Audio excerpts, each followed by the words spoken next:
Hello guys, you're welcome back to my channel. My name is Tessie. Good morning, good afternoon, and good evening to you all, depending on where you are watching from.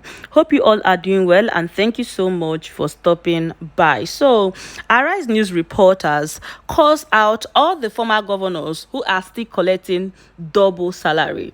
Now, this particular video here is generating a lot of reactions from Nigerians on social media. But before we talk about it, I want to beg you all to please help me like this video, also share, so that YouTube and Facebook can recommend it to more people for them to know what is happening. I'm gonna let you guys watch the video now before I come back with the rest of my comment and also reactions from Nigerians. Senator representing Ogun East, Gbenga Daniel, in a memo that went viral on Thursday, asked that his pension as a former governor of the state be stopped. The senator, who was elected in February to represent Ogun East in the Red Chamber of the 10th National Assembly, in a memo which he posted on Twitter, said good conscience informed his decision to have his monthly payment suspended. Gbenga Daniel, however, stated that apart from the pension, he has not benefited from any welfare package such as medical, transportation, or furniture allowances since he left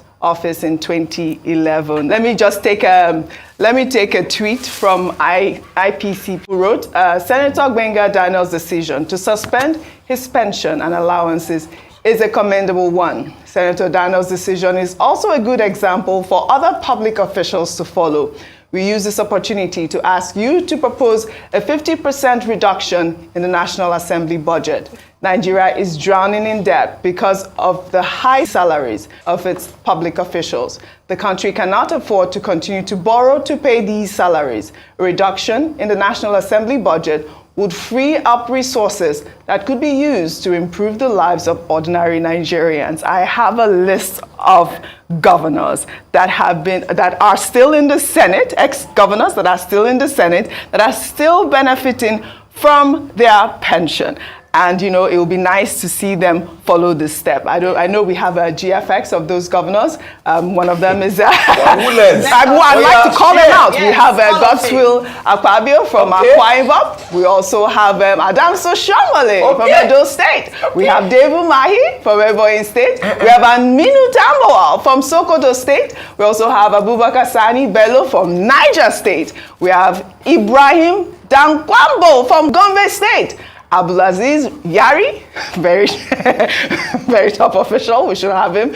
Also follow Gbenga Daniel's footstep. We also have Aliyu Wamako from Sokoto State, Orji Kalu from Abia State, Ibrahim Gideon from Yobe State, and we also have Sariki Dixon from Bayelsa State, and Adamu Aliero from Kebbi State. Danjuma Goje from Gombe State, which have all of these governors take a cue from Senator Gbenga Daniel. Yes. So I'm so happy we're starting off the show on such an important note. Absolutely. Because this is prime example for other governors. And thank you, Oji, for putting them on the Hall of Fame. Good journalism. We should have a wall up somewhere. Maybe we should sponsor some ads, you know, in terms of billboards, just to remind them in case we forget. But great example said by Senator Gbenga Daniel. When you reeled out those names, most of them had spent a minimum of 8 years in the House. So it means that 8 years of collecting pensions while still working and collecting salary and allowance from the House. How much money are they bleeding Nigeria and Nigerians from? That was the honorable thing to do. It is noble. But beyond that is what the IPC have said, and I totally align with that. That this is a first step. We commend it because we must commend, you know, good moves. But the next step, which we're urging, because the reward for good work is what? More work. Is that they go on to the House and trim by 50% their allowances, salaries, if they really want to push that notion that indeed they want to stand for Nigerians and for the vulnerable in Nigeria.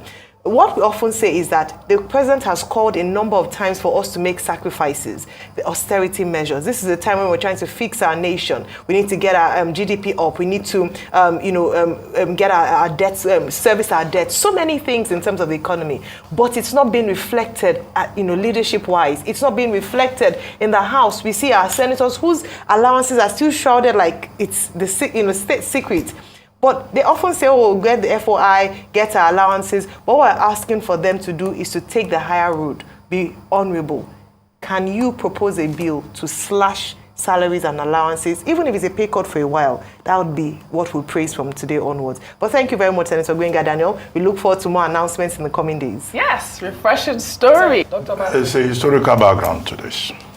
In 2019, Zamfara State, the House of Assembly, they had decided to pass a piece of legislation cancelling pensions for former governors. As at that time, Zamfara State had about 3 former governors.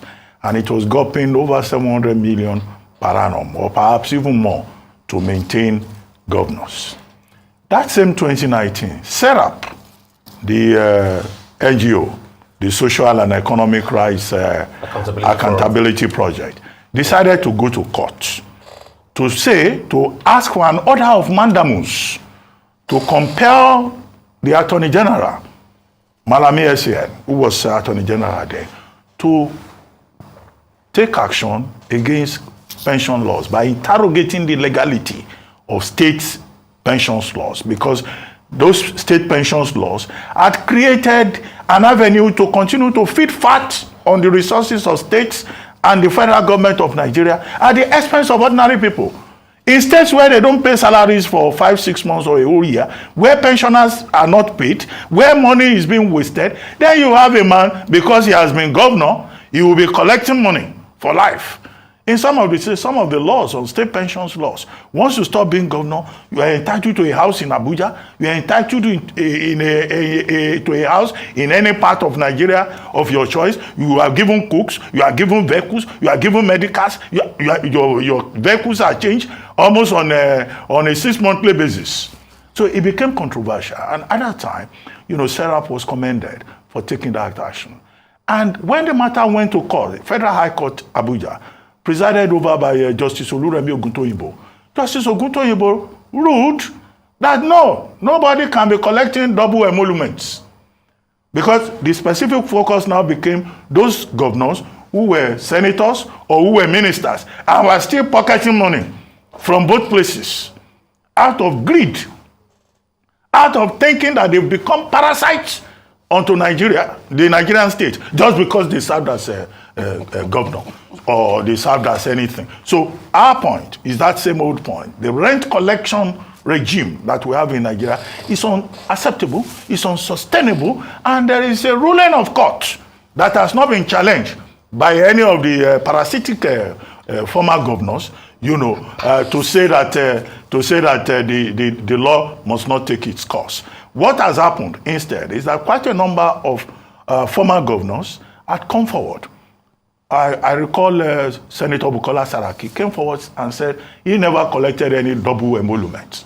BRF, former minister, former governor of Lagos State, Babatunde Raji Fashola, also came forward and said he doesn't collect any money from Lagos State government, since he left. He has not been collecting since he left office.